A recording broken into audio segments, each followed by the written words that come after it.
एक मिनट।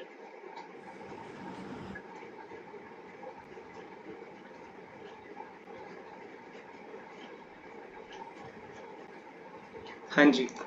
तो पहले तो मेरे को ये बताओ कि हरियाणा का पेपर आने वाला है क्या? क्यों? क्यों कह रहे हो आप लोग, क्या बेसिस है इसका? क्योंकि चीफ जस्टिस ऑफ इंडिया ने अभी बताया है कि बम्पर वैकेंसीज आने वाली हैं। अच्छा, और बम्पर वैकेंसीज का क्या मतलब होता है? लाइक बहुत सारी, जैसे पहले ना आई हो उतनी। पिछली बारी कितनी आई थी?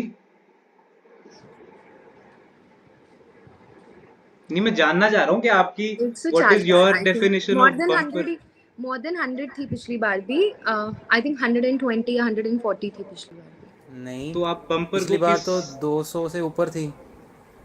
तो मैं वही जानना चाह रहा हूँ, तो आप बम्पर को किस कैटेगरी में करते हैं? मतलब कितनी नंबर से ज्यादा वैकेंसीज को हम बम्पर वैकेंसीज कह सकते हैं जो आज तक ना आई हूँ?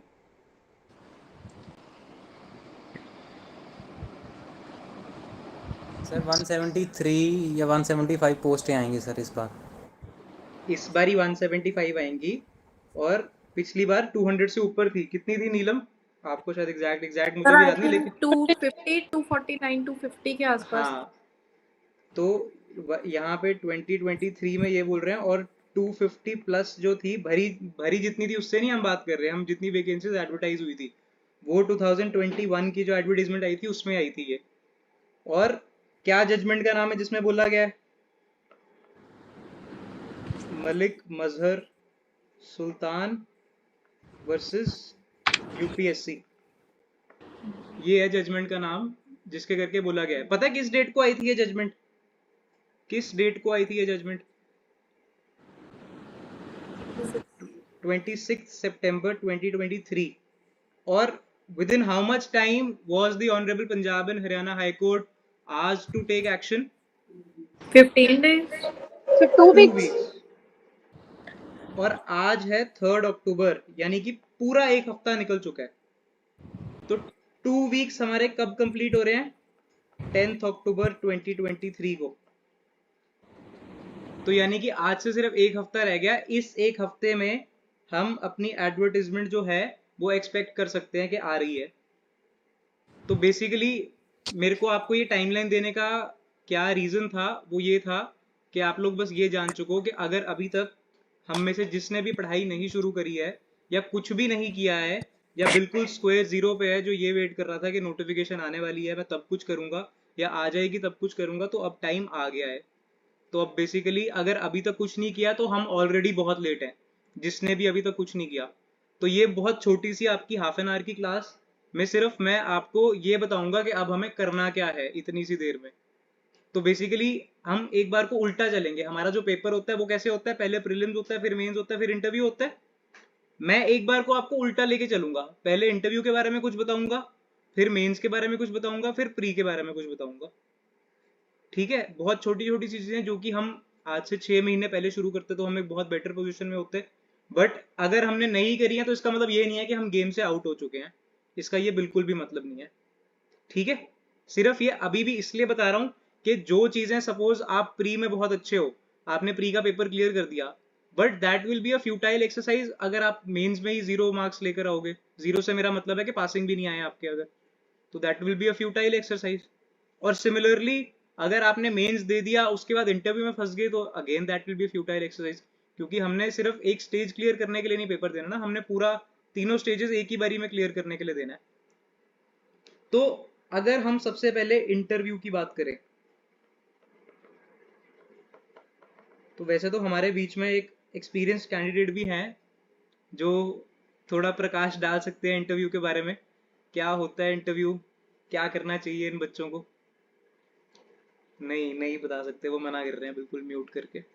देखो, इंटरव्यू अगेन, जैसे कि बहुत क्लीशे चीजें बोलूंगा आपको, शायद आपने आज से पहले सुनी हो, शायद ना सुनी हो, लेकिन इंटरव्यू कभी भी हमारी जो है नॉलेज का टेस्ट नहीं होता।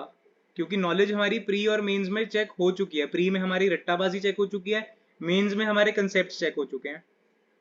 तो interview is never a test of your knowledge, never a test of your knowledge, but always of personality. कि आप कितना ग्रेसफुली चीज़ों को हैंडल कर सकते हो एक प्रेशर सिचुएशन में, क्योंकि यही तो आपने करना है जज बन के, प्रेशर ही तो होएगा दिन रात आपके ऊपर। तो बेसिकली इंटरव्यू के ना कुछ पर्सनैलिटी के ऊपर ही कुछ क्वेश्चंस होते हैं जिनको मैं 3 या 4 कैटेगरीज में डिवाइड करूंगा। बेसिकली इसका मेरे को आपको बताने का मकसद सिर्फ इतना सा है कि don't wait for that stage कि जब मेरा मेंस क्लियर होगा तभी मैं इन चीजों के ऊपर पॉन्डर करूंगा, नहीं। मतलब आज से ही, फॉर दैट मैटर अभी से ही, क्लास के बाद से ही, सिर्फ अगर आप 5 मिनट भी दोगे ना उस चीज के ऊपर तो आप बहुत आगे हो जाओगे। जैसा कि ऐसा बोलते होते थे ना कि अगर 1 raise to the power 365 is equal to, क्या होएगा इसका आंसर? 3 1 या नहीं 1। मुस्कान, थैंक गॉड के पेपर में मैथ्स नहीं आता। तो बात है सर, थैंक गॉड। और यही अगर 1.01 रेज टू द पावर 365 तो कुछ तो आएगा ही। अब मुझे भी नहीं पता इसका आंसर क्या है, but it will certainly not be 1। तो बेसिकली कहने का मतलब है कि अगर आप 0.1% एफर्ट भी डाल रहे हो तो आप बहुत आगे हो सकते हो। मेरा इस इंटरव्यू वाली स्टेज को डिस्कस करने का यही मकसद है कि अगर आप 5-10 मिनट भी रोज के खुद के ऊपर लगा लोगे तो बहुत सही हो जाएगा। तो इंटरव्यू के कुछ क्वेश्चंस हैं जिसको हम चीफली 3 से 4 कैटेगरीज में हम डिवाइड करते हैं। तो सबसे पहली कैटेगरी हमारी क्या आती है? सबसे पहली कैटेगरी हमारी आती है इंट्रोडक्शन हमारी, कि हमने वहां पे जाके 100 में से 90 बारी में आपको ये चीज बोला ही जाएगा, प्लीज इंट्रोड्यूस योरसेल्फ। तो हम बोलेंगे क्या अपने बारे में? हाँ, हमने बहुत कुछ किया, बहुत झंडे गाड़े हैं, लेकिन वहां पर रेलेवेंट क्या है हमारा बोलने वाला? हमारा नाम, शायद हो सकता है हम अपने पेरेंट्स का नाम बोलना चाहें, हमने पढ़ाई कहाँ से करी, लॉ कहाँ से करी, हमारी कोई अचीवमेंट है हम वो बोलना चाहें, हमने कोई इससे पहले और किसी चीज की तैयारी करी है, किसी और, जो कुछ भी हम बोलना चाहें बेसिकली। तो बेसिकली मैं आपको ये नहीं बता रहा हूँ अभी इस टाइम पे कि हमने इंट्रोडक्शन में बोलना क्या है, मैं बस ये बता रहा हूँ कि जस्ट पॉन्डर ओवर थिंग्स के अगर आपको एकदम से चीफली कोई ऐसे बोले कि प्लीज इंट्रोड्यूस योरसेल्फ, तो हमारे को कितनी बार ऐसा होता है कि हमको दुनिया के बारे में बहुत कुछ पता होता है लेकिन अपने बारे में ही नहीं पता होता। हमको कोई एकदम से बोल दे यार अपनी 2 स्ट्रेंथ्स बता दो और 2 वीकनेसेस बता दो, आई एम श्योर बहुत सारे लोग हम में से इंक्लूडिंग मी नहीं बता पाएंगे एकदम से कि यार क्या स्ट्रेंथ है मेरी। हो सकता है हमारे सामने हो वो स्ट्रेंथ, नहीं बता पाएंगे। एंड मेंस क्लियर होने के बाद ये सबसे बड़ा टास्क हो जाता है कि हमको समझ ही नहीं आता जाएं किसके पास। अब इतने से टाइम फ्रेम में 15 दिन का तो टाइम मिलता है सारा, क्या करें अब, कहां से स्ट्रेंथ लेकर आए, कहां से वीकनेस लेकर आए। तो पहली होगी हमारी इंट्रोडक्शन। दूसरे होंगे हमारे, जिसको मैं बोलना चाहूंगा चॉइस बेस्ड क्वेश्चंस। तो चॉइस बेस्ड क्वेश्चंस में क्या क्या हो सकते हैं? पहला तो जैसे कि जो भी आपने अपने +1 +2 की स्ट्रीम में चूज किया होगा, +1 +2 की स्ट्रीम में हो सकता है किसी ने कॉमर्स लिया हो सकता है किसी ने नॉन मेडिकल लिया हो सकता है किसी ने आर्ट्स लिया हो, जो कुछ भी लिया हो। तो वाई, क्यों लिया आपने कॉमर्स? क्योंकि एक चीज होती है, जैसे कि मैंने भी अभी पीछे हाल ही में एक मॉक इंटरव्यू दिया था, तो मैंने ना कड़ा पहना हुआ था, ये सिंपल सा कड़ा। तो बहुत सारी चीजें हम प्रिपेयर करके जाते हैं मॉक इंटरव्यू में। मेरे से सिंपल क्वेश्चन सबसे पहला यही आया गया था कि आपने ये कड़ा क्यों पहना है, और मेरे पास कोई जवाब नहीं था इस चीज का, क्योंकि ना तो मैं सिख हूं कि जो नामधारी सिख जिन्होंने अमृत छका होता है कि भाई कड़ा जरूरी है, वो 5 के पता है आपको, जो भी सिख होंगे उनको पता होगा। ना तो मैं सिख हूं, ना मेरे को किसी पंडित ने बोला है। तो उन्होंने बोला क्यों पहना है आपने, मेरे पास कोई जवाब नहीं था। कहते ऐसे ही पहनना है, जज तो कुछ भी ऐसे करते ही नहीं है। तो बेसिकली हमारे पास हमारी जिंदगी में आज तक जो भी हुआ है उस हर वाई का आंसर होना चाहिए कि हमने ये किया तो क्यों किया। जैसे कि मेरे पास दाढ़ी थी पहले, मैंने दाढ़ी कटवा दी, क्वेश्चन ये भी आया क्यों दाढ़ी कटवा दी। अच्छा अभी कटवा दी तो पहले क्यों रखी थी। तो कितनी बारी ऐसा होता है अगेन कि जो हमारे फॉर्म्स होते हैं उस फॉर्म में हम फोटो लगा देते हैं जो हमारी पासपोर्ट साइज की होती है, भरी पूरी दाढ़ी वाली, लड़कों की बात कर रहा हूँ, भरी दाढ़ी वाली फोटो लगा देंगे। जब इंटरव्यू में जाते हैं पूरे क्लीन शेव होकर चले जाते हैं, वो कहते हैं आप तो ये बंदे ही नहीं हो। तो इसके करके फॉर्म भी जो हमने भरना होता है बहुत ध्यान से भरना होता है। फॉर्म में हम बहुत सारी चीजें लिख देते हैं, हमने ये किया, हमने वो किया, ये मूव किया है, ये प्रेजेंटेशन दी थी, इस MUN में गए हैं, इस उसमें गए हैं। इंटरव्यू में वही फॉर्म उनके सामने पड़ा होता है, हम उस बात का जवाब ही नहीं दे पाते कि क्यों हमने ये किया, मूव किया तो क्या किया, क्या नहीं किया। तो तो इन सब वाइज का आंसर बहुत जरूरी है। पहला, कोई भी आपने कॉमर्स ली क्या लिया, वाई दैट। दूसरा बहुत बड़ा क्वेश्चन, वाई लॉ। लॉ की फील्ड में क्यों आए हो आप? किसी ने बोला था, किसी से इंप्रेस होके आए हो, क्या करके आए हो? ठीक है। उसके बाद सबसे इंपॉर्टेंट, वाई जुडिशरी। जुडिशरी में क्यों आना चाहते हो आप? ठीक है। फिर कुछ क्वेश्चंस हैं बिहेवियरल एट्रीब्यूट्स हमारे, very very important, very very very important. और बिहेवियरल एट्रीब्यूट्स में क्या आएगा? सबसे पहला, आपकी स्ट्रेंथ्स क्या है? तो प्रियंका बता सकते हो आपकी क्या स्ट्रेंथ्स हैं? कोई भी एक। हाँ जी, नीलम आप, संदीप आप, कोई और बता सके क्या स्ट्रेंथ है उसकी? अच्छा, 313 सीआरपीसी क्या है?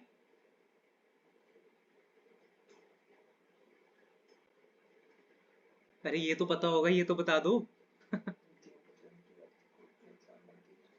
एक्यूज्ड का एग्जामिनेशन, उसके एग्जामिनेशन होते हैं 313 में ना। तो आपने लॉ कब से पढ़ना शुरू किया है प्रियंका?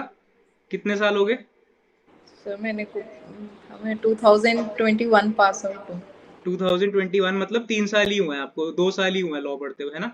लेकिन आप अपने अपने अपने बारे में आप कितने, you must be what, 25-26 years of as?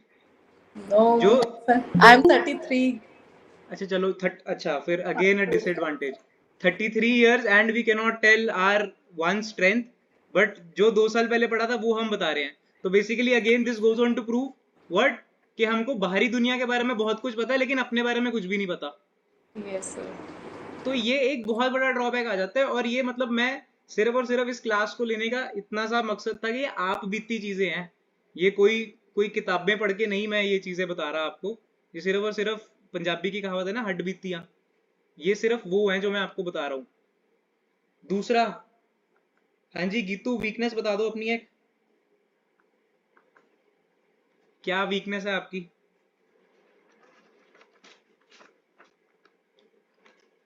हम अपने बारे में पूछ रहे हैं, मैं किसी और के बारे में थोड़ी पूछ रहा हूँ। हाँ जी नीलम, अभी इनसे इनके हस्बैंड की वीकनेसेस पूछूंगा तो ये 10 बता देंगी, अपनी एक भी नहीं। अच्छा, तीसरा सवाल सीधा सीधा ये आता है, बिगेस्ट अचीवमेंट। और इसका सबसे फ्लॉप आंसर पता है क्या होता है? बिगेस्ट अचीवमेंट अगर वो आपसे पूछें, सबसे फ्लॉप आंसर जो कि बहुत सारे लोग, या हम यूट्यूब को भी खोजें तो ये बताते हैं, पता है क्या बोलते हैं? Sitting in front of this honourable panel. तो मतलब वो बोलेंगे आज से पहले इतना कुछ रिमार्केबल आपकी जिंदगी में कुछ भी नहीं हुआ इतने सालों में, 25 30 35 सालों में कुछ भी नहीं हुआ आपकी जिंदगी में आज से पहले, कि आप सिर्फ यही बोल रहे हो, sitting in front of this honourable panel. Seriously, weakness जब पूछते हैं, अब मतलब उनके दिमाग में ये आता है कि आई यू सो इग्नोरेंट कि you don't know any weakness of yours.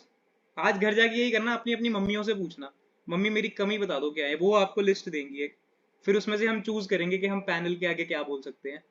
ठीक है, या फिर अपने अपने स्पाउसेस से पूछ लेना, जो जो मैरिड है वो बताएंगे, एक लिस्ट देंगे। ठीक है। अगला बहुत इंपॉर्टेंट एक और, हॉबी क्या है आपकी? What do you like to do, वो पूछते हैं, और हम क्या बोल देते हैं? We like to study law. Law में क्या? Live law. और वो बोलते हैं भाई लॉ के अलावा कोई जिंदगी है तेरी कि नहीं है? कुछ करता है लॉ के अलावा किताबें बंद करके? कि किताबें बंद करके भी बस लाइव लॉ खोल लेते हैं और that is it, bar and bench खोल लेता है। बहुत इंपॉर्टेंट, लड़कियों के लिए सबसे इजी वे आउट क्या है इस चीज का? कुकिंग। और लड़कों के लिए सबसे इजी वे आउट क्या है? वो भी कुकिंग। सच में, मतलब दाल चावल राजमा चावल बनाने सीख लो, और उसी पे ही आप अपना पूरा इंटरव्यू निकाल सकते हो। अगर आपको पता है कि नमक कितना डालना है और मिर्च कितनी डालनी है, आप अपना पूरा इंटरव्यू निकाल सकते हो इसी चीज के ऊपर, प्रोवाइडेड आपको इन डिटेल नॉलेज है उसकी। इसका मतलब ये नहीं है कि इंटरव्यू से एक दिन पहले राजमा चावल बनाए और अगले दिन जाके बोल दिया मेरी हॉबी कुकिंग है, पकड़ लेंगे 1 मिनट में। और कुछ भी, आपको कुछ भी हो सकती है हॉबी, जो भी कुछ है, बस होनी चाहिए एक। कुछ तो हो कि जो आप करते हो।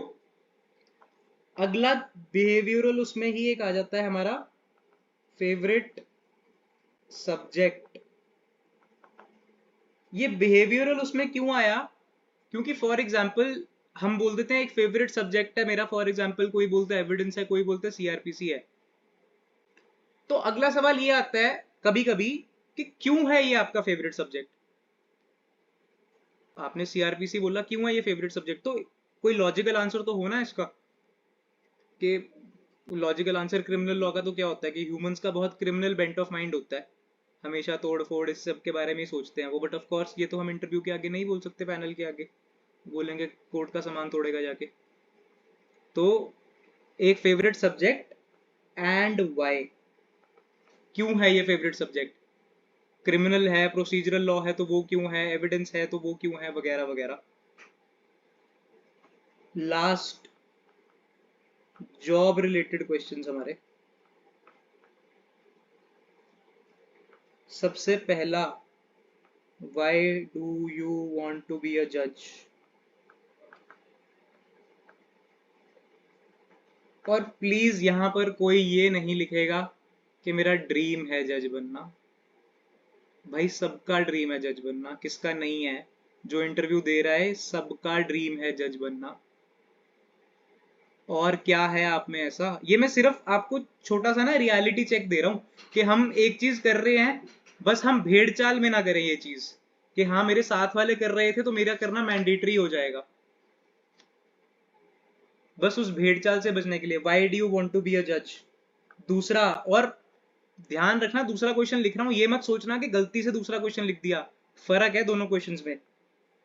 Reason why should you be a जज। बता सकते हो क्या डिफरेंस है इन दोनों क्वेश्चंस में? Why do you want to be a जज and why should you be a जज। आपको क्यों जज बनाया जाए? आपको क्यों एक तो बनाया क्वेश्चन जाए? वही। What बेसिकली वो qualities आपसे do ये you पूछ रहे हैं have कि of आप being में a ऐसा क्या judge? है। हाँ जी हाँ. हिमानी, क्या कह रहे हो? What qualities do you have of being a what judge? Qualities do you have? कहीं ना कहीं ये वाला जो क्वेश्चन है ये हमारा इन स्ट्रेंथ से रिलेट होता है कि आपको क्यों जज बनाया जाए। और तीसरा क्वेश्चन हरियाणा स्पेसिफिक ही अगर चलूं मैं, वाई हरियाणा जुडिशियल सर्विस। कोई अगर हरियाणा जिसका होम स्टेट नहीं है उसके लिए इसका आंसर होना भी बहुत जरूरी है कि हरियाणा जुडिशियल सर्विस ही क्यों। एक कैटेगरी और रह गई थी, वो रेयरली पूछी जाती है बट वो सिचुएशनल बेस्ड क्वेश्चंस हैं। I encountered it at some places, तो मैं आपको बता रहा हूं। सबसे पहला, सिचुएशनल क्वेश्चंस ना कितने भी हो सकते हैं, कितने भी उसके परमिटेशन कॉम्बिनेशन बना लो, बट कुछ 3-4 क्वेश्चंस मैं आपको बता रहा हूं। तो बेसिकली एक क्या हो सकता है कि लिमिटेड टाइम फ्रेम है आपके पास and workload too much, how would you proceed? Time आपके पास सिर्फ 1 घंटा है और काम आपके पास 4 घंटे जितना है। क्या करोगे आप?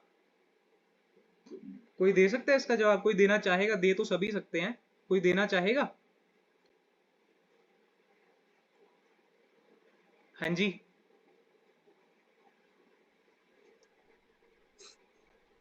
पहले इमीडिएट मतलब जिनकी वजह से लॉस ज्यादा हो रहा है पहले वो वाले पिक करेंगे, उसके बाद बिल्कुल। और कोई? हाँ जी हिमानी, मुस्कान, आपने म्यूट अनम्यूट किया था, बताओ। तो जहाँ लाइफ और डेथ वाली बात है या कुछ बहुत अर्जेंसी है किसी की, वो वाले मैटर्स डेफिनेटली वो प्रायोरिटी पे आ जाएंगे। और वो प्रायोरिटी पे आ कोई जाएंगे। सिविल मैटर है और वो कल भी देखा जा सकता है, कुछ ट्रिवियल है, कुछ बहुत पेटी है, वो कल भी सुना जा सकता है। तो दैट इफेक्टिव वर्क करने की कोशिश करेंगे, बिल्कुल। तो basically I was just giving you a gist of one question जिसको हमें ऑन द टोज सोचना है वहां पर। मतलब अगर हमने यहाँ पर 30-35 सेकंड्स लिए विदाउट प्रेशर सिचुएशन में, तो हमें एकदम से वहां पर ऑन आर टोज सोचना है। दूसरा, why judicial service when there is less money. Why judicial service when there is less money. और इसका बेस्ट आंसर पता है क्या है? मैं आपको आंसर नहीं बताऊंगा, बस मैं आपको तरीका बताऊंगा कैसे मिल सकता है। हमारे अभी के present chief justice of India honourable mister justice DY Chandrachud, उनको कहीं पर यह सवाल पूछा गया था या किसी तरीके से ही एनकाउंटर्ड दिस क्वेश्चन एंड उन्होंने एक जवाब दिया था इसका।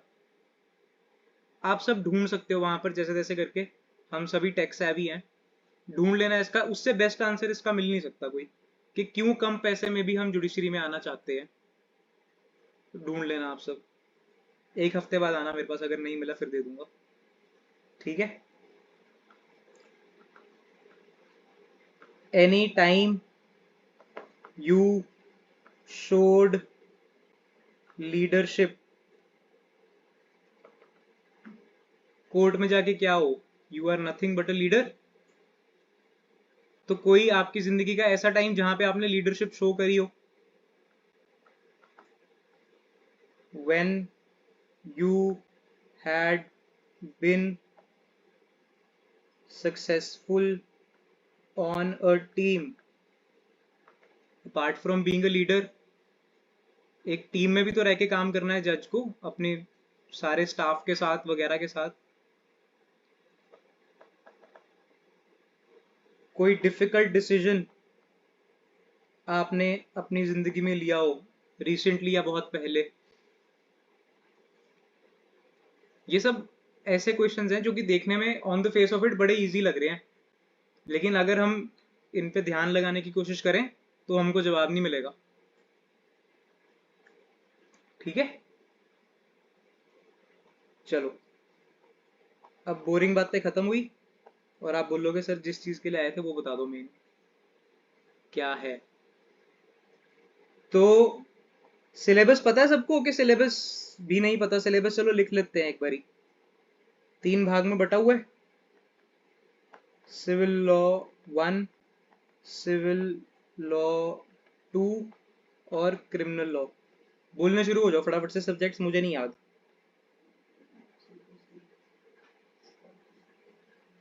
हाँ जी। CPC, CPC सबसे पहला, contract, partnership, कॉन्ट्रैक्ट, सोगा पार्टनरशिप इसके साथ लिख लेते हैं। फिर SRA, SRA, evidence, evidence, Punjab courts act, Punjab courts act, Haryana urban rent. Rent act. देख लो सभी, कोई मिस तो नहीं हुआ इसमें? ठीक है, इधर हाँ जी। Hindu law, Muslim law, Hindu law, Muslim law, law of registration, registration act, limitation, limitation act और customary law, customary, customary law, ठीक है। और यहाँ पर क्या है? 3 हमारे, CRPC, IPC, evidence,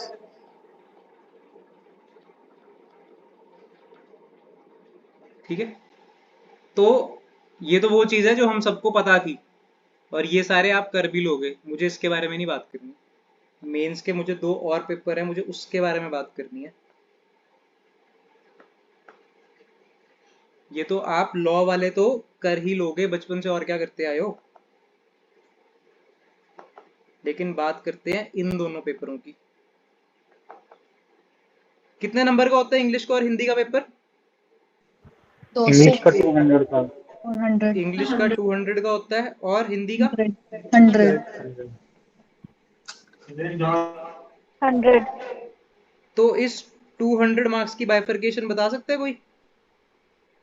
100 essay का for essay, 100 marks, ऐसे आ गया पहले हमारा 100 मार्क्स, Press फिर C for 25. Precis for 25 marks, Comprehension 25. unseen comprehension for 25 marks, Correction for 25. Sentence correction या फिर फिलअप्स। एक अगर हम अपना 2021 वाला पेपर छोड़ दें और 19 वाला पेपर छोड़ दें, 15 वाले पेपर में फिल इन द ब्लैंक्स आए हुए हैं, तो सेंटेंस करेक्शन की जगह फिलअप्स भी आ सकते हैं। Again for how many marks? 25। और लास्ट वर्ड्स क्या? Words and phrases. वर्ड से जो सेंटेंस बनाने हैं। Words phrases into sentences, 25 marks। Similar sounding words को क्या बोलते हैं? होमोफोन्स। होमोफोन्स। हो सकता है ये भी आ जाए, पता नहीं ये पंजाब में आता था, पता नहीं हरियाणा के भी शायद प्रीवियस ईयर पेपर्स में आया हुआ है, लेकिन हो सकता है कि सेंटेंस इस तरीके से बनाओ so that there meaning is differentiated. ठीक है, होमोफोन जैसे वही देयर और देयर, ये इस टाइप के। ठीक है, तो ये हो गया हमारा इंग्लिश का। फिर बात करते हैं हिंदी की।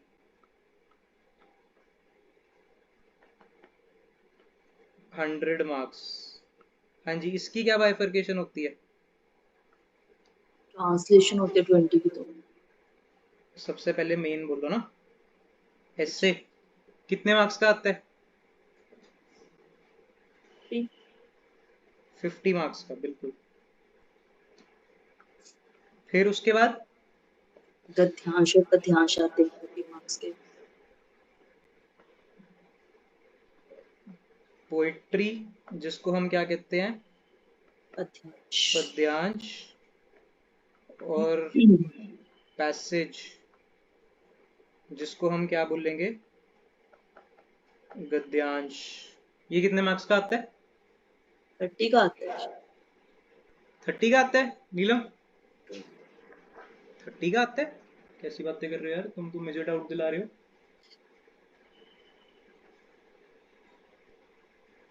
यस सर 30 का ही है। ठीक है, तो ये होते हैं 7.5 प्लस 7.5, दो ये आते हैं, और 15 मार्क्स का ये आता है एक। 30 मार्क्स का ये हो गया। फिर ट्रांसलेशन। ट्रांसलेशन हो गई, बिल्कुल। इंग्लिश टू हिंदी, ये कितने की आई? 20। 20।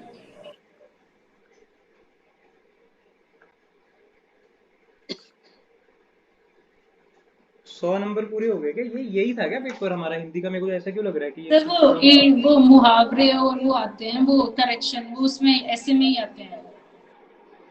नहीं, ऐसे मेरे ख्याल से फिर 30 मार्क्स का था क्या? Yes sir. 10 के मुहावरे और 10 के शब्द शुद्धि। हाँ, 50 का नहीं है, ऐसे ऐसे 30 मार्क्स का है। और यहीं पर ही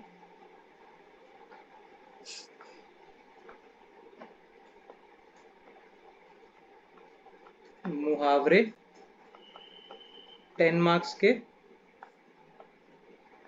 और शब्द शुद्धि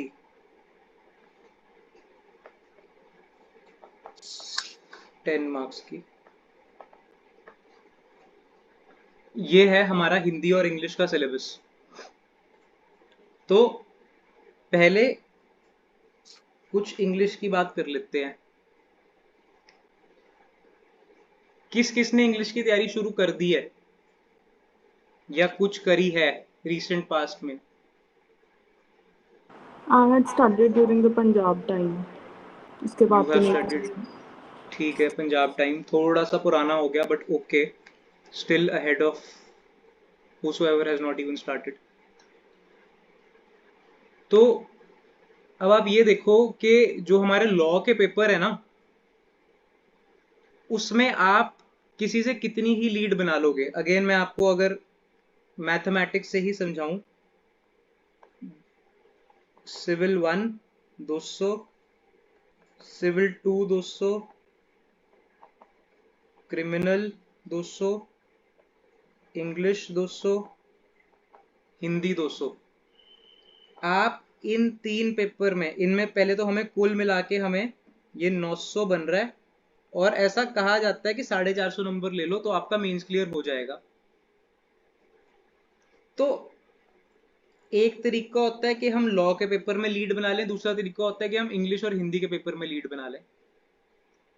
लॉ के पेपर में चाह के भी हम 50 to 70 मार्क्स से ऊपर, एक्सेप्शनली गुड केस में 50 से 70 नंबर की लीड ही बना सकते हैं सिर्फ। लेकिन यहां पर स्कोप इतना ज्यादा होता है कि मैं इसको किसी एक ब्रैकेट में रिस्ट्रिक्ट भी नहीं कर सकता कि यहाँ पे स्कोप कितना होता है हमारा लीड लेने का। तो सबसे पहले आज से अगर हमें क्या करना है, देखो वैसे जो हमारी स्ट्रैटेजी होती है वो ये होती है कि जब तक नोटिफिकेशन नहीं आती तब तक हम प्री का कुछ भी नहीं करते हैं। लेकिन नोटिफिकेशन क्योंकि हमारी आने वाली है, तो हमारे पास यही 1 हफ्ता 10 दिन ही है कि जिसमें हम कुछ कर सकते हैं अपने इन मेंस का। तो सबसे पहले हमने शुरुआत कैसे करनी है अपने इंग्लिश की, उसकी एस्से में टॉपिक्स चॉक आउट करो। क्या रिसेंट चल रहा है, किसके ऊपर आने की संभावना है। फॉर एग्जाम्पल सबसे मेन चीज इंटरनेशनली इंडिया के साथ क्या हुई है इस पास्ट 1 साल में, बता सकते हैं कोई बिगेस्ट चीज? हर स्टेट कनेक्टेड है उससे, every state of India. G20, G20। तो ये एक ऐसा टॉपिक है जिसके ऊपर अगेन हमारा एस्से आने की बहुत बड़ी संभावना है। उसके अलावा अगर कुछ चल रहा है, 1 नेशन 1 इलेक्शन, उसके अलावा अगर कुछ चल रहा है, new criminal laws, women reservation, uniform civil code, मतलब ये तो मैं लिखता ही रहूंगा। आप 15 मिनट और दोगे, मैं 15 मिनट टॉपिक्स ही लिखता रहूंगा कि कितना कुछ हमारे इंडिया में चल रहा है इंटरनेशनली। यहां तक कि शायद पिछले हरियाणा की बात है कि यूक्रेन और रशिया वॉर के ऊपर भी क्वेश्चन ऐसे आया था। हाँ जी रमन, क्या कह रहे हो आप? तो 1 नेशन 1 एजुकेशन भी है ना एक? 1 नेशन 1 एजुकेशन नहीं है, वो NEP है, नेशनल एजुकेशन पॉलिसी। तो यही नेशनल एजुकेशन पॉलिसी पिछली बारी हरियाणा के हिंदी के पेपर में आया था। सर वो 1 नेशन 1 बोर्ड है। 1 नेशन 1 बोर्ड CBSE ने कल वो लाइव लॉ में रिपोर्ट हुआ था ना कि CBSE has CBSE has what? Sir ये कल की न्यूज में था, ये जो एजुकेशन वाला है। अच्छा अच्छा ठीक है, मैं I am not aware of that. मैं थोड़ा फ्री बैठा हूँ आजकल, पढ़ नहीं रहा हूँ। 1 nation 1 board, okay, I am not aware of that. तो ठीक है, ये भी एक टॉपिक हो गया हमारा। तो सबसे पहले आज रात को ही बैठ के क्या करना, 10-15 टॉपिक्स चॉक आउट कर लेना एसेज के अपने, कि किस तरीके से हमको एसेज लिखना है। लिखना कैसे है वो बाद की बात है, आई एम श्योर सबको इतना तो आती है कि लिखना कैसे है, but still that is for some other time कि किस तरीके से लिखना है। बट पहले इससे, उसके बाद precis, unseen comprehension, sentence correction, words and phrases. बहुत सारी बुक्स आती है इंग्लिश की, कोई किसी 1-2 बुक्स का मैं आपको बता के, I don't want to restrict you. जो बुक आपको अच्छी लगती है वो बुक उठा के करो। किसी को रेनन मार्टिन अच्छी लगती है वो करे, किसी को इकबाल सिंह अच्छी लगती है वो करे, किसी को कोई तीसरी बुक अच्छी लगती है वो करे। लेकिन इसके ऊपर काम करना शुरू किया जाए, क्योंकि ये मेंस में अगर हमको फॉर एग्जांपल प्री के रिजल्ट के बाद 45 डेज मिलते हैं, तो ये सब 45 डेज का काम नहीं है ये सब करना, राइट? उसके बाद हिंदी की अगर हम बात करें, सेम एसेज यहाँ पर भी उसी तरीके से 1 2 3 4 करके हम चॉकआउट करने शुरू करें। ये गद्यांश पद्यांश की बात करते हैं मेन, तो ये देखने को सिर्फ 30 नंबर का है इसका सिलसिला, लेकिन जितना टाइम ये खा जाता है वो हमको पता नहीं लगता। क्या होता है पद्यांश, क्या होता है?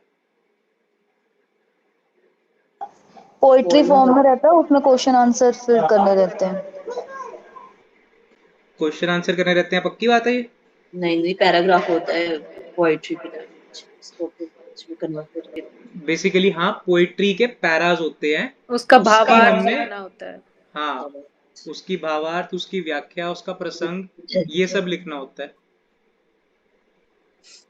ठीक है, तो पद्यांश हम कौन कौन से करेंगे या हमें कौन कौन से करने हैं? सबसे पहली बात, 9th 10th 11th और 12th की हरियाणा बोर्ड की बुक तो सारी टोटल फटाफट फटाफट से पढ़ के कि क्या है। उसके अलावा जो हमारा सिलेबस है ना आज तक भी जो आया है, उसमें यही लिखते हैं कि हम 10th लेवल तक का ही देंगे सिर्फ आपको। लेकिन आप कोई भी पास्ट ईयर का पेपर उठा के देख लो, फॉर एग्जाम्पल लास्ट ईयर का हरियाणा का ही उठा के देख लो, जो सेकंड वाला हमारा पद्यांश था, एक आया था जो बीत गई सो बात गई, ये पोइट्री आई थी। किसकी है ये बता सकते हो नीलम आप?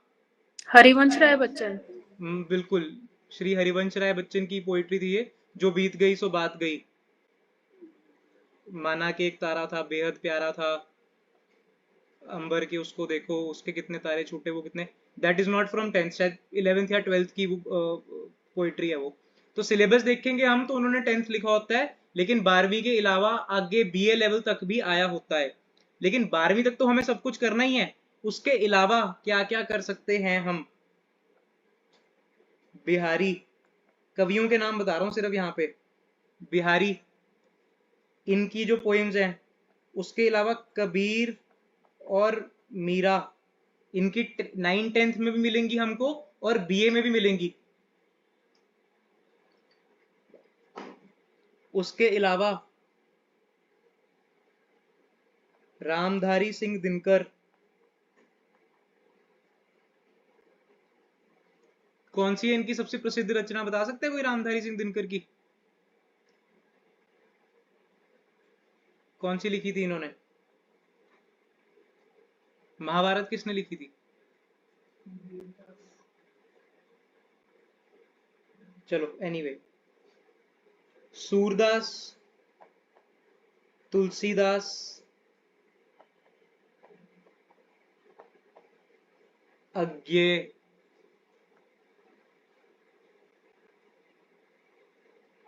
उसके बाद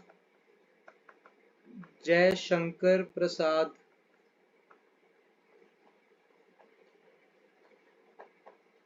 धर्मवीर भारती,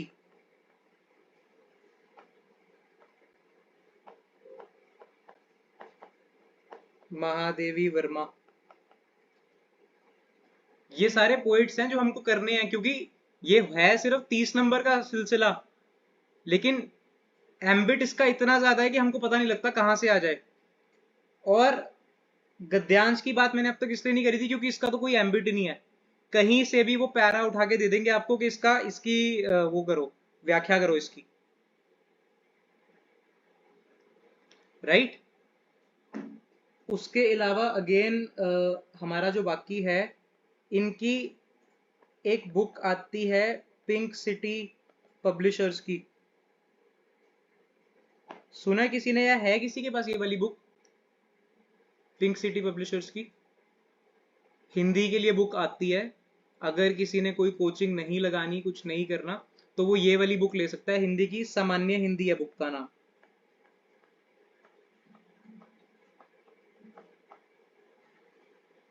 तो इस वाली बुक से लेकर हम अपना काम चला सकते हैं, ठीक है।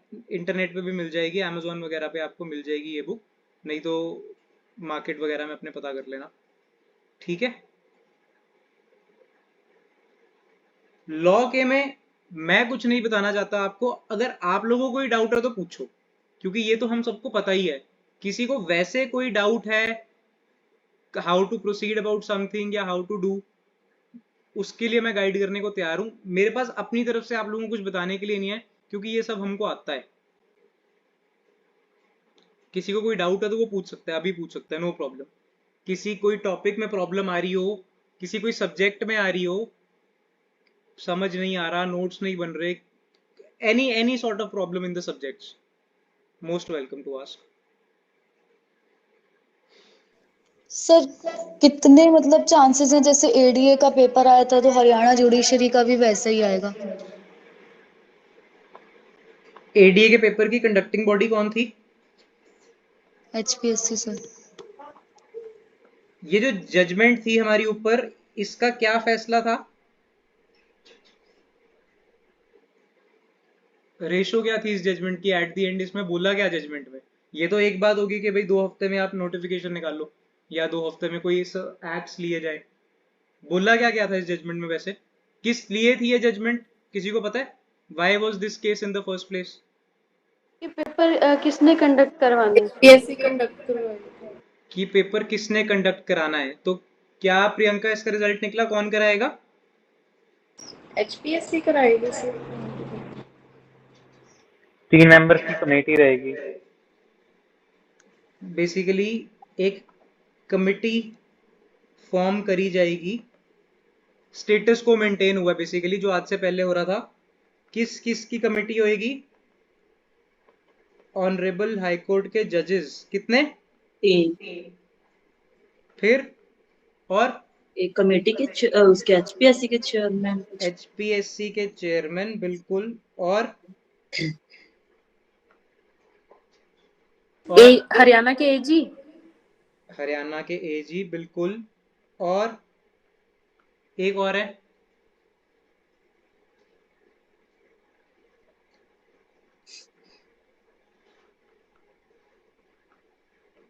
हरियाणा के चीफ सेक्रेटरी।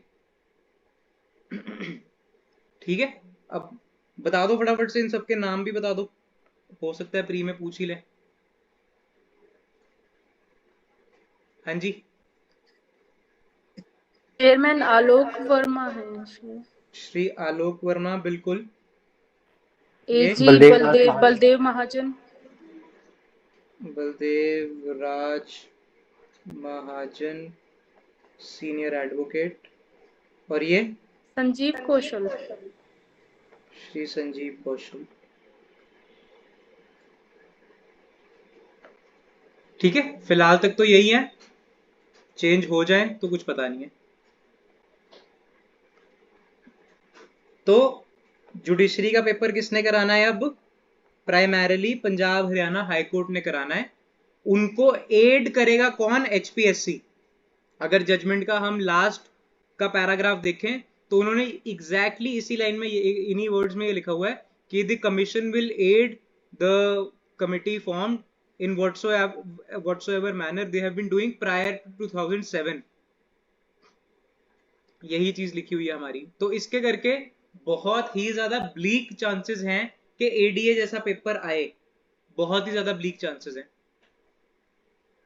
बट किस्मत खराब का तो कुछ कह नहीं सकते हैं फिर, ठीक है ना? 62 लेके भी लोग बाहर बैठे हैं। सर अभी आप तैयारी कैसे करवाओगे, मतलब answer writing question answers form में? देखो, मैं कोई तैयारी नहीं करवा रहा हूँ, ये क्लास मैंने उसके लिए नहीं थी कि मैं कोई प्रिपरेशन करवा रहा हूँ। मेरा एक आंसर राइटिंग का बैच चल रहा है ऑलरेडी, बस वो ही चल रहा है। कोई मैं मतलब पढ़ाने के माध्यम से अभी मेरा कोई भी वो नहीं है कि मैं कोई नया बैच शुरू करने वाला हूँ। ये सिर्फ आप लोगों को एक रियलिटी चेक देने के लिए छोटी सी क्लास थी कि क्या करना चाहिए आप लोगों को। आंसर राइटिंग का ऑलरेडी बैच चल रहा है, उसमें किसी ने ज्वाइन करना है तो वो कर सकता है उस चीज में। मतलब अगर ज्वाइन करना है तो आंसर राइटिंग वाले में? हाँ जी, आंसर राइटिंग में, बिल्कुल। ठीक है सर। ठीक है, तो मेंस में किसी को कोई डाउट नहीं है? प्री पर चलें एक बारी, ठीक है?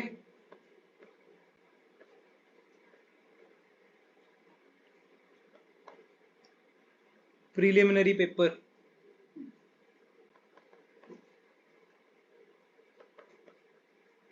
रट्टा कितना मार सकते हो, इस चीज का टेस्ट है। लेकिन रट्टा ही नहीं मारना है, यही मैंने आपको एडीए की प्रिपरेशन में भी सिखाया था कि रट्टा नहीं मारना है हमने। तो बेसिकली जो हमारे लॉज की लिंकिंग है वो हमको आनी चाहिए।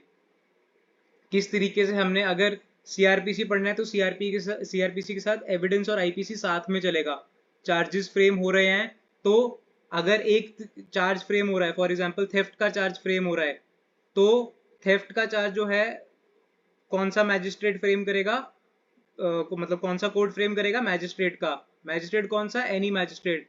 चार्ज फ्रेमिंग का सेक्शन कहाँ, चैप्टर कहाँ आता है, कौन कौन से उसमें थे, चार्ज के एसेंशियल्स क्या होते हैं, चार्ज में क्या क्या चीजें मैंडेटरी होती हैं, चार्ज अगर एरोनियस फ्रेम हो जाए तो क्या ट्रायल विशिएट हो जाएगा, अगर नहीं होगा तो वो क्योरेबल इरेगुलरिटी कैसे है, क्योर हो जाएगी तो किस तरीके से होगी, कौन सी प्रोविजन में होगी, अगर एक्यूज को प्रेजुडिस हो गया तो उसका क्या वो होगा, ट्रायल विशिएट हो गया तो कौन सी स्टेज से विशिएट होगा, क्या सिंस द बिगिनिंग विशिएट होगा या बीच में कहीं से उसको चल जाएंगे। 313 अगर नहीं रिकॉर्ड करी, क्या ट्रायल विशिएट हो जाएगा, नहीं होएगा तो क्या रेमेडी है, एपेलेट कोर्ट खुद रिकॉर्ड कर सकता है कि नीचे वाले कोर्ट को भेजेगा। ये लिंकिंग बहुत ज्यादा जरूरी है। तो बेसिकली आपको लॉ के बारे में पता है, मैं सिर्फ आपको अब ये बताऊंगा अगले 5 मिनट में और फिर हम क्लास खत्म करेंगे कि आपको करना क्या है। जो 10 दिन से लेके 15 दिन हैं, फटाफट से जितने भी सिलेबस के हमारे सब्जेक्ट्स हैं उन सब के टॉपिक्स जॉट डाउन करने शुरू करो। फॉर एग्जाम्पल अगर हम एविडेंस पे से शुरू करते हैं तो सबसे पहला इंट्रोडक्शन में से हमारे बहुत सारे क्वेश्चंस बन जाते हैं एविडेंस के। फॉर एग्जाम्पल सेक्शन 3 डेफिनेशन में से बहुत सारे बन जाएंगे। एविडेंस एक्ट अप्लाई कहाँ कहाँ होता है वो वाले क्वेश्चंस बन जाएंगे। उसके अलावा टाइप्स ऑफ एविडेंस क्या क्या होता है वो एक क्वेश्चन बन जाएगा। ऐसे ऐसे करके बहुत सारे क्वेश्चंस बन जाएंगे। दूसरा शुरू हो जाए, अगर हम रेस जस्ट हमारा एक टॉपिक है उसके ऊपर क्वेश्चंस, फिर 6 हो गया, सेक्शन 7, 8 और 9, ये एक 7 और 8 ही है वैसे, ये एक हमारा वो बन जाता है टॉपिक का। अगला टॉपिक कौन सा बनता है हमारा, टीआईपी। अगला टॉपिक कौन सा बनता है, क्रिमिनल कॉन्स्पिरेसी, जिसको हम आईपीसी के साथ भी रिलेट करेंगे और सीआरपीसी के साथ भी रिलेट करेंगे। बता सकते हो कैसे कैसे? क्रिमिनल कॉन्स्पिरेसी आईपीसी में कहाँ कहाँ पे है? 120A 120B। बस ए बी और 107 केस बी में। यस, 107 के 3 में भी तो है। और सीआरपीसी में क्रिमिनल कॉन्स्पिरेसी कहाँ पे है? 132 135 130 305 306। क्रिमिनल, चलो ठीक है 305, हाँ कह सकते हैं। कॉर्पोरेट क्रिमिनल लायबिलिटी, मतलब चलो आपने बोल दिया तो मैंने लिख दिया, बट सेंस बन नहीं रही है। गीतू को भी नहीं, नीलम को भी नहीं, उन्होंने शक्लें बना ली हैं, बट चलो।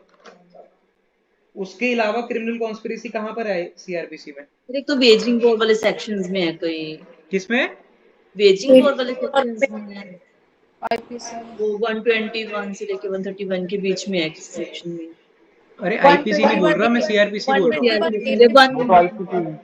190 प्लस में है किसी। 190 प्लस तो 480 तक सेक्शन 180 प्लस ही है। 190 पता नहीं। सोचो ना, अब देखो यहीं पर ही अब एक सबकी गलती है ये एक, कि सबने अपनी थिंकिंग कैपेसिटी को रिस्ट्रिक्ट कर लिया। भाई सीआरपीसी एक प्रोसीजरल लॉ है तो कहीं ना कहीं प्रोसीजर में ही उसकी जरूरत पड़ेगी। तो कॉन्स्पिरेसी अगर हुई है तो प्रोसीजर में कहां पर जरूरत पड़ सकती है कॉन्स्पिरेसी की, कि कॉन्स्पिरेसी में हमको कुछ करना पड़ सकता है, कोई परमिशन लेने की जरूरत हो सकती है। 190 to 199 फिर सेक्शन 196 में है सिर्फ, 190 to 199 में सब में नहीं है। ठीक है, तो समझ रहे हो? अगर क्रिमिनल कॉन्स्पिरेसी के ऊपर एक बेसिक सा क्वेश्चन आ जाता है हमारा क्रिमिनल लॉ में, सपोज एविडेंस के ऊपर ही कुछ आ गया सेक्शन 10 के ऊपर, एक आंसर तो हमारा होएगा जिसपे हमने इसके बारे में सब कुछ लिखा, बहुत बढ़िया लिखा, बहुत सही बात है। लेकिन एक बच्चे का आंसर होगा जिसमें उसने आईपीसी भी लिखा और सीआरपीसी भी लिखा। आप खुद ही अपने आप से पूछ लो मार्क्स किसको ज्यादा मिलेंगे। एक सर बच्चा है जिसने इसके बारे में 10 पॉइंट्स लिखे हैं और यहाँ पर 0 0। एक बच्चा है जिसने इसके लिए तो 7 पॉइंट्स लिख दिए, 2 पॉइंट्स यहाँ लिख दिए और 2 पॉइंट्स यहाँ लिख दिए। कुल मिला के इसके भी 11 बन रहे हैं और इसके 10 बन रहे हैं। बस फर्क सिर्फ 1 पॉइंट का है, लेकिन नंबर में ड्रास्टिक फर्क। तो ये इसी लिंकिंग की बात कर रहा हूं मैं, इस लिंकिंग को करना सीखो। तो इसी तरीके से अपने जितने भी लॉज हैं, आपको पता है कौन सा मेजर टॉपिक है, कौन सा माइनर टॉपिक है, सभी टॉपिक्स के सभी सब्जेक्ट्स के टॉपिक्स बनाने शुरू करो और उस टॉपिक के ऊपर हमारे नोट्स रेडी होने चाहिए। तो पहले तो एक दिन लगा के हम सारे टॉपिक्स रेडी करेंगे कि टॉपिक्स कौन कौन से हैं हमारे और कौन कौन से कच्चे टॉपिक्स हैं। और फिर जो हमारे टॉपिक्स हैं, अब आपको लगेगा कि यार ये तो बहुत बड़ा टास्क हो गया कि पहले टॉपिक्स जॉट डाउन करें और फिर उसके बाद उनके नोट्स बनाएं। तो मेजॉरिटी हमको क्या चीजें चाहिए हर हमारे थ्योरेटिकल आंसर में। हाँ जी, जिन जिन लोगों को बताया हुआ वो लोग बोलना शुरू हो जाएं। क्या क्या चाहिए हमको अगर अपने एक मेंस के आंसर को हमने लिखना है थ्योरेटिकल में, जिसके बारे में हमको कुछ भी नहीं पता, तो किस फॉर्मेट में लिखना है। हाँ जी, शुरू हो जाओ। मीनिंग है पहले तो। सबसे पहले मीनिंग, और मीनिंग कैसे? ओन वर्ड्स में। क्रिमिनल कॉन्स्पिरेसी के ऊपर अगर क्वेश्चन आया तो आपके अपने वर्ड्स में क्या मतलब है क्रिमिनल कॉन्स्पिरेसी का, 2 लाइनों में लिखो बस इसको। आगे दूसरा, उसका स्कोप, ऑब्जेक्टिव। सबसे पहला आएगा ऑब्जेक्ट, कि ऑब्जेक्ट क्या था, क्यों लॉ मेकर्स ने इस प्रोविजन को इंसर्ट किया होगा। और हर प्रोविजन के पीछे कोई ना कोई रीजन होता ही है। आगे तीसरा, स्कोप इसका। फॉर एग्जाम्पल जैसे कि सेक्शन 197 ही हो गया सीआरपीसी का, तो ऑब्जेक्ट और है इसका कि हमको सैंक्शन चाहिए, तो ऑब्जेक्ट क्या है उसका, ताकि फ्रिवलेस प्रोसिक्यूशन ना हो सके, वो अपनी ड्यूटीज को बिना फियर और फेवर के करें। और स्कोप क्या होगा इसका, स्कोप क्या होगा इसका 197 का, कि जो हमारी सैंक्शनिंग अथॉरिटी है किस हद तक एविडेंस को वो देखेगी, या किस हद तक क्या बेसिकली चीजों को कंसिडर करके उसको सैंक्शन ग्रांट करनी है या रिफ्यूज करनी है। अगला एक चीज हम वैसे मिस कर गए हैं बीच में, यहां पर ऑब्जेक्ट और इसके बीच में 2A में असेंशियल्स। असेंशियल्स में हम क्या करेंगे, जो हमारा बेयर एक्ट है उसको तोड़ तोड़ के ही 4 चीजों में लिख देंगे, बस वो असेंशियल्स है हमारे। ठीक है, अगला आगे चौथा, टेस्ट। Test sir. कोई टेस्ट है अगर उसका, तो वो क्या, फॉर एग्जाम्पल अगेन अगर 197 के ऊपर ही जाएं तो टेस्ट क्या है, क्या है टेस्ट बताओ आप सबको, बाकी वो जिनको कराया उनको तो पता ही है। सर ऑफिशियल ड्यूटी में अगर किया है तो वो तो 197 उसमें ही लिखा हुआ ऑफिशियल ड्यूटी में किया, टेस्ट क्या है, लेकिन कैसे पता लगेगा कि ऑफिशियल ड्यूटी है या नहीं है। इम्प्यून्ड एक्ट सर, जैसे आपने बताया था। है क्या, जैसे 197 का पूछ रहे हो सर आप? हाँ 197 का ही पूछ रहा हूँ कि the इम्प्यून्ड act whether that act was done in the official duty. ये तो हमने पता ही लगाना है ना, ये तो पता ही लगाना है। कैसे, क्या टेस्ट है कि पता लगाएं कि whether this act was in the official duty और नॉट।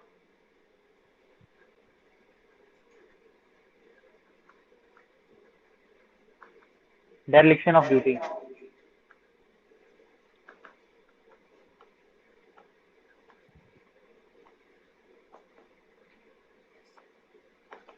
अगर उस बंदे ने एक्ट ना किया होता तो क्या उसको डेरिलिक्शन ऑफ ड्यूटी के लिए चार्ज कर सकते थे। ये टेस्ट है इसका 197 का। ठीक है, आगे फिर कंक्लूजन। हाँ, प्रिंसिपल। मैक्सिम, कोई लॉ का मैक्सिम है वो। आगे jurisprudential angle. केस लॉ, बिल्कुल। जूरिस्प्रूडेंशियल एंगल,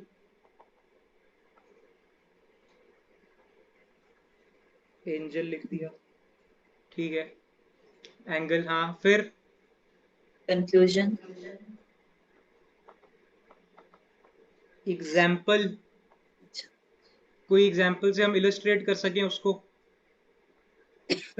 और लास्ट अगर कुछ है तो वो क्या है? कंक्लूजन। जितने भी हमारे टॉपिक्स होंगे वो, अगर हमको ये 8-9 चीजें याद हो गई ना, हमारा आंसर ओके है, इसके बाहर नहीं जाता कुछ भी। तो बेसिकली अगर कोई ऐसा क्वेश्चन आ भी गया पेपर में जिसके बारे में हमको कुछ भी आइडिया नहीं है, बस हेडिंग बना बना के ये लिखा है ना, अगर इसके अंदर की चीजें भरा है, फिल इन दी ब्लैंक्स है ये आप लोगों के लिए। अगर ये चीजें भरा है आप, और जरूरी नहीं है कि हर क्वेश्चन में 9 की 9 चीजें ही भरी जाएंगी, किसी में हो सकता है 5 ही भरी जाए, किसी में 6 ही भरी जाए, लेकिन चीजें अगर हमने भर दी हमारा आंसर ओके है। तो जो भी हम टॉपिक्स जॉट डाउन करेंगे उन टॉपिक्स को हमको इन्हीं हेडिंग्स में फिल अप करना है। मीनिंग क्या है, ये क्या है, वो क्या है, देखो आपके कैसे नोट्स बनते हैं। ठीक है, क्लियर है? और जब ये काम हमारा 10 दिन में हो जाएगा और भगवान की दया से नोटिफिकेशन अगले 10-15 दिन में आ जाती है, हमको अपने प्रिलिमिनरी एग्जामिनेशन के ऊपर फोकस करना शुरू कर देना है। तो सबसे पहला क्वेश्चंस क्वांटिटी, कितने ज्यादा क्वेश्चन सॉल्व करते हैं हम, और उससे भी ज्यादा इंपॉर्टेंट एक्यूरेसी। क्वेश्चन तो हमने एक दिन में 1000 सॉल्व कर दिए, लेकिन ठीक सिर्फ 500 ही है, कोई फायदा नहीं है, नहीं निकलेगा पेपर। एक्यूरेसी क्वांटिटी से ज्यादा मैटर करती है। क्वेश्चंस कम सॉल्व कर लें, 1000 की जगह 500 सॉल्व कर लें, चलेगा, लेकिन 1000 में से 400 ठीक हो रहे हैं वर्सेस 500 में से 400 ठीक हो रहे हैं, बहुत बड़ा डिफरेंस है। तो एक्यूरेसी के ऊपर हमने सबसे ज्यादा ध्यान देना है, और क्वेश्चंस को अंडर एस्टिमेट नहीं करना है। ये सोच के कोई भी क्वेश्चंस को शुरू ना करने की गलती ना करना कि मेरा तो अभी टॉपिक ही नहीं हुआ, मेरा तो अभी सिलेबस ही नहीं हुआ, तो क्वेश्चंस तो मैं तब शुरू करूंगा या करूंगी जब मेरा सिलेबस हो जाएगा। ये गलती मत करना। जैसा मर्जी हुआ है, आप अपने क्वेश्चन शुरू करो करने फटाफट से। जैसे ही हमने टॉपिक खत्म किया, फटाफट से क्वेश्चन शुरू करो। क्वेश्चंस के ऊपर सबसे ज्यादा ध्यान देना है, सेक्शन नंबर के ऊपर। और बार बार मैं यही चीज बोलना चाहूंगा, रियलिटी चेक चाहिए अगर आपको, तो हरियाणा का 2021 का जो प्री का पेपर था वो उठा के सॉल्व कर लेना एक बारी, आपको पता लग जाएगा आप कितने पानी में हो। क्योंकि वो पेपर इतना इजी था, लेकिन कंसेप्ट्स क्लैरिटी जिसकी है उसके लिए, बार बार मैंने ये चीज बोली है, जब भी रियलिटी चेक चाहिए हो ये वाला पेपर उठा के देख लेना, आपको पता लग जाएगा आप लोग कितने पानी में हो। ठीक है, मेरी तरफ से इस क्लास का सिर्फ इतना ही ऑब्जेक्टिव था, आप लोगों को सिलेबस बताना, तीनों स्टेजेस के बारे में थोड़ा थोड़ा सा अवगत कराना, वो मैंने करा दिया है। आप लोगों को कोई डाउट है तो पूछो मेरे से, किसी को भी कोई डाउट हो तो पूछ सकता है। किसी को अभी नहीं पूछना तो वो इसके बाद मेरे को फोन भी कर ले। अगर किसी को लग रहा है कि मुझे सबके सामने नहीं पूछना, तो इमीडिएटली इस क्लास के बाद मेरे को फोन भी कर सकता है। नहीं है, बस करें फिर, अभी के लिए क्लास बंद करें। ठीक है, हमारा टेस्ट का क्या है आगे? वो मैं आपको बताता हूँ, ग्रुप में बताता हूँ इसके बाद। ठीक है, thank you. Okay, sir. Thank you. Thank okay. you so much.